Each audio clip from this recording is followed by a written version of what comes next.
खबरों में आगे बढ़ते हैं। उत्तर प्रदेश में बुलडोजर एक्शन पर सुप्रीम कोर्ट की तरफ से राज्य सरकार को नोटिस देते हुए 3 दिन में हल्फनामा देने को कहा गया है। इस मामले पर अब अगले हफ्ते कोर्ट में सुनवाई होगी। आज जमीयत उलेमा हिंद की याचिका पर सुनवाई करते हुए सुप्रीम कोर्ट ने कहा कि हमें लोगों की सुरक्षा के बारे में भी सोचना होगा। कोर्ट ने सुनवाई करते हुए यह भी कहा कि वह अवैध अतिक्रमण को हटाने से नहीं रोक सकते हैं, लेकिन अवैध निर्माण को तोड़ने से पहले कानून प्रक्रिया का अवश्य पालन किया जाना चाहिए।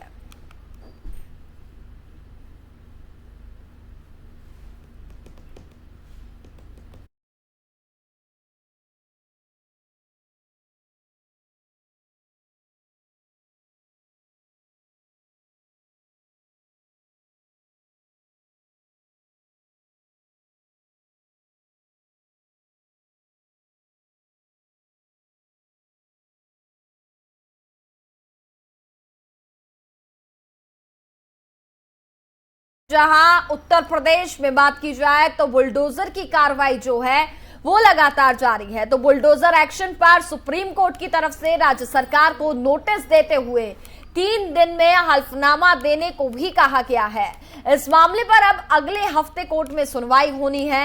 आज जमीयत उलेमा हिंद की याचिका पर सुनवाई करते हुए सुप्रीम कोर्ट ने यह भी कहा कि हमें लोगों की सुरक्षा के बारे में भी सोचना होगा। कोर्ट ने सुनवाई करते हुए कहा कि वह अवैध अतिक्रमण को हटाने से नहीं रोक सकते, लेकिन अवैध निर्माण को तोड़ने से पहले कानून प्रक्रिया का अवश्य पालन किया जाना चाहिए। जहां एक और जिस तरीके से हमने देखा उत्तर प्रदेश में दंगे जो थे वो लगातार देखने को मिल रहे थे। जुमे की नमाज के बाद भी हमने देखा था कि किस तरीके से पत्थरबाजी की घटनाएं सामने आई थी। उससे पहले कानपुर हिंसा पर भी हमने देखा तमाम लोगों की गिरफ्तारी हो चुकी है और सीएम योगी आदित्यनाथ इस पूरे मामले पर काफी ज्यादा सख्त नजर आ रहे हैं। उनका साफ तौर पर यह निर्देश है कि किसी भी आरोपी को बख्शा नहीं जाएगा, जिसके बाद से लगातार बुलडोजर कार्रवाई जो है वो उत्तर प्रदेश में जारी है। और मेरे साथ ज्यादा बातचीत करने के लिए मेरे संवाददाता नितिन अवस्थी इस वक्त जुड़ गए हैं। नितिन, जैसा कि हम देख रहे हैं उत्तर प्रदेश में जब से हिंसा घटी है, चाहे वो कानपुर की हो, उसके बाद प्रयागराज में हमने देखा किस तरीके से उपद्रव मचाया गया। उसके बाद सीएम योगी आदित्यनाथ काफी ज्यादा सख्त नजर आए, लेकिन वहीं सुप्रीम कोर्ट की तरफ से ये भी आदेश आ गया है, 3 दिन में नोटिस भी मांगा गया है और उसके साथ ही ये भी कहा गया है कि कानून के तहत ही कार्रवाई की जाए। बिल्कुल कनका जी, आपको बताना चाहूंगा कि यूपी में दंगे के आरोपियों की संपत्ति पर चल रहे बुलडोजर पर फिलहाल रोक अभी सुप्रीम कोर्ट ने नहीं लगाई है। उन्होंने जमायत उलेमा ए हिंद की याचिका पर नोटिस जारी किया है। अगले हफ्ते सुनवाई होगी और यूपी सरकार का दावा सभी अवैध निर्माणों के खिलाफ लंबे अरसे से चल रही प्रशासनिक कार्रवाई पर चलता रहेगा और याचिकाकर्ता को तथ्यों की जानकारी नहीं है।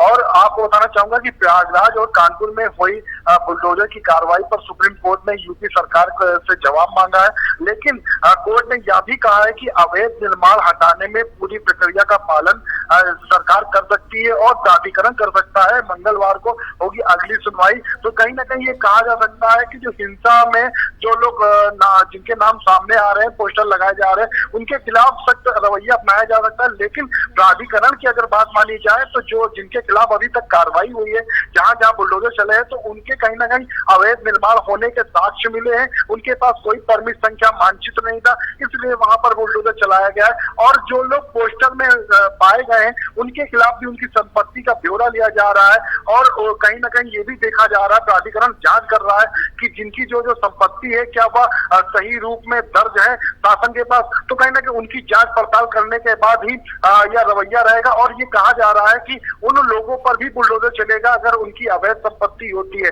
तो ये साफ तौर पर ये सुप्रीम कोर्ट का भी आदेश है कि अगर अवैध निर्माण होता है तो उस पर शासन आदेश दे सकता है और प्राधिकरण उस पर बुलडोजर चला सकता है। तो योगी 2.0 सरकार में जो बुलडोजर चल रहे हैं वो लगातार चलते रहेंगे और आगे की जो सुनवाई होगी उस पर याचिकाकर्ता से ये भी सुप्रीम कोर्ट ने कहा है कि पूरी तैयारी से आए और अपने पूरे डॉक्यूमेंट लेकर आए, क्योंकि उसमें कई चीजें कमियां दिखी हैं। बिल्कुल बिल्कुल नितिन, बहुत बहुत शुक्रिया आपका हमारे साथ जुड़ने के लिए।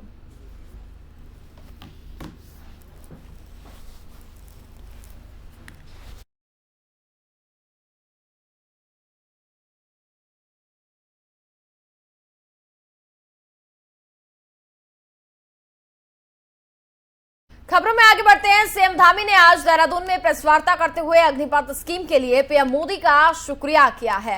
वहीं सीएम धामी ने प्रेस वार्ता करते हुए तमाम बातें भी कही। आपको सुनाते हैं उन्होंने क्या कुछ कहा। बल्कि आज प्रधानमंत्री मोदी जी का नेतृत्व केवल हिंदुस्तान के अंदर ही नहीं बल्कि पूरी दुनिया के अंदर उनकी स्वीकारता है और आज वो भारत के नेतृत्व के साथ साथ दुनिया को नेतृत्व देने का भी काम कर रहे हैं। आज कूटनीति से लेकर आर्थिक मोर्चे, भारत की नीतियों को हर देश कहीं न कहीं आदर्श रूप में मान रहा है और जो दुनिया के विकसित देश कहे जाते हैं वह भी उनका हमारे देश का अनुसरण कर जहां पूरे देश के युवाओं को एक आशा और विश्वास दिया है, उनके सपनों को उड़ान देने का कार्य किया है और इस महाअभियान की शुरुआत अग्निपथ योजना को प्रारंभ करने से की गई है, जिसके तहत सेना में अग्निवीरों को नियुक्त किया जाएगा। इससे न केवल देश के युवाओं को बड़े स्तर पर रोजगार मिलेगा बल्कि सेनाएं भी अधिक युवा व सशक्त होंगी। जैसे सर्वप्रथम समूचे उत्तराखंड में जिसकी हमारी पहचान वीर भूमि और देवभूमि और सैन्य भूमि के नाम से सभी पूरा हिंदुस्तान जानता है। मैं क्योंकि यहाँ से प्रत्येक परिवार से कोई न कोई सेना के अंदर है, किसी के घर से बेटा है, कोई बेटी है, किसी के चाचा हैं, ताऊ हैं, कोई सेना में है, कोई अर्धसैनिक बलों में है।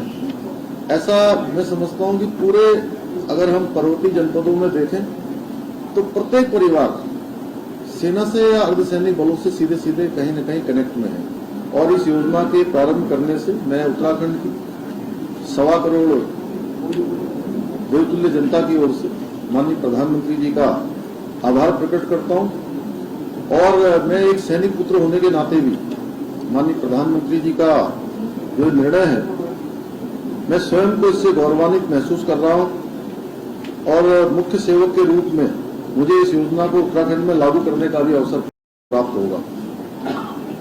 इस योजना के तहत जहां 17 से 21 वर्ष के युवाओं को सेना में भर्ती किया जाएगा, इसकी शुरुआत आगामी 90 दिनों में हो जाएगी। भारतीय सेना इस योजना के लागू होने के पश्चात आने वाले समय में और अधिक जोश के साथ तिरंगे की आन बान और शान को बढ़ाने का कार्य करेगी। साथ ही इस योजना से देश के ऐसे युवाओं को बड़ी सौगात भी मिलेगी जो अनुशासित होंगे, राष्ट्रभक्ति से ओतप्रोत होंगे और जिनके लिए राष्ट्र सर्वोपरि होगा और एक अनुशासन भी उनको जीवन में निश्चित रूप से जो 4 साल वो देश की सेवा करेंगे उसमें अनुशासित भी होंगे, देश की सेवा का जज्बा भी होगा और हर किसी को अवसर भी। बल्कि आज प्रधानमंत्री मोदी जी का नेतृत्व केवल हिंदुस्तान के अंदर ही नहीं बल्कि पूरी दुनिया के अंदर